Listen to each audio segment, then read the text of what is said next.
Taste the Daily. நம்முடைய மாண்புமிகு உறுப்பினர் ஏவா வேலு அவர்கள்.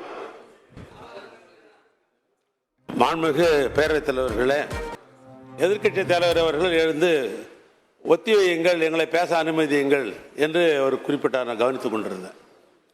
சட்டமன்ற விதிகளை அனைவரும் சட்டமன்ற உறுப்பினர்கள் படித்து விட்டு தான் சட்டமன்றத்துக்கு வருகிறோம். அதுவும் 4 முறை அவர் முதலமைச்சராக இருந்தவர். சட்டங்கள் விதிகள் 4 ஆண்டுகள் இருந்தவர். அவர் அநேகமாக படித்திருப்பார், புரிந்து கொண்டிருப்பார் என்று கருதுகிறேன். நம்முடைய பேரவைத் தலைவர் சொல்வதை போல இந்த கேள்வி நேரம் என்பது அனைத்துக்கும் பொதுவாக நடைபெறுகிறது. அதுலாம் கிடையாது. பிசினஸில் எதிர்கட்சிக்கும் சரி, ஆளுங்கட்சிக்கும் சரி, தோழமை கட்சிக்கும் சரி, எல்லாத்துக்கும் சமமாக தான் வாய்ப்பு கொடுத்து கொண்டிருக்கிறீர்கள். அது ஒன்றும் மாற்றம் இல்லை. அதுக்கு பின்னால் தான் 0வில் தான் 2 வகையான விதி இருக்கிறது. ஒன்று ஒத்திவைப்பு, இன்னொன்று கவன ஈர்ப்பு. பொதுவாக கவன ஈர்ப்பு தான் அதிகமாக எடுத்துக்கொள்வார்கள். ஒத்திவைப்பு என்பது முக்கியமான விஷயங்களாக இருந்தால் அனுமதிப்பார்கள். அவள் ஒத்திவைக்க வேண்டும் கேட்டுக்கொண்டே இருந்தார்கள்.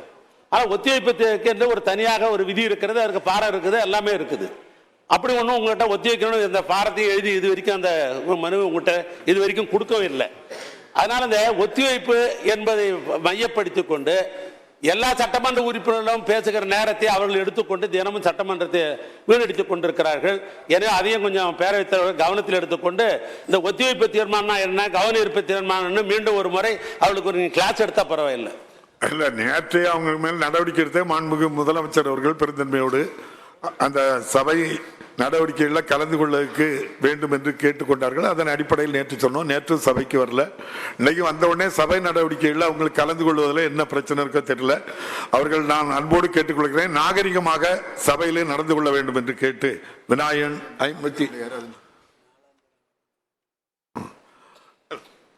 அதுபோல நான் பேசும்போது 4ஆம் தர அரசியல்வாதி மாதிரி என்று சொன்னதே நம்முடைய மூத்த அமைச்சர் மாண்புமிகு KN நேரு அவர்கள் நினைவுபடுத்துக. அதை அவை குறிப்பிலிருந்து நீக்கி விடுகிறேன். அந்த வார்த்தையை நான் பயன்படுத்தியிருக்க கூடாது. ஆகவே நாகரிகமாக அதை அவர்கள் நடந்து கொள்ள வேண்டும் என்பதை மீண்டும் ஒரு முறை வலியுறுத்திக் கொள்கிறேன். வரும் காலங்களில் இது போன்ற நிகழ்வுகள் அவர்கள் இங்கே நடத்தலாம் என்று வந்தால் நிச்சயமாக கடுமையான நடவடிக்கை நான் எடுப்பேன் என்பதையும் உறுதியாக கூறுகின்றேன்.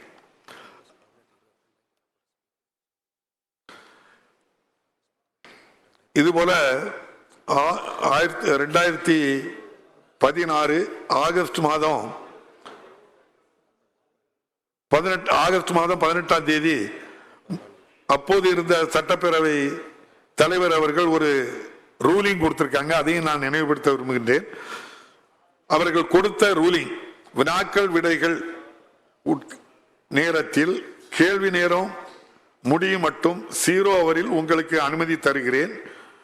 கேள்வி நேரம் முடிந்தவுடன் 0 ஹவர் தான் நான் அனுமதிக்கிறேன். அதாவது விதிகளின்படி சட்டமன்றத்தின் முதல் 1 மணி நேரம் வினாக்கள் விடைகள் நேரம் முடிந்த பிறகுதான் 0 ஹவர் வருகிறது. அப்பொழுது உறுப்பினர்கள் என்ன பேச வேண்டும் என்று விரும்புகின்றார்களோ அதை பேசுவதற்கு வாய்ப்பு இருக்கிறது.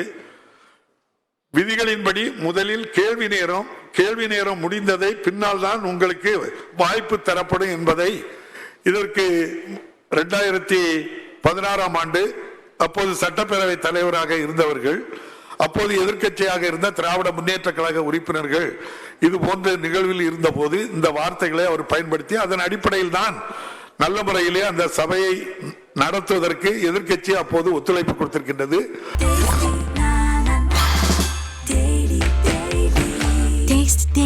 Taste the Daily.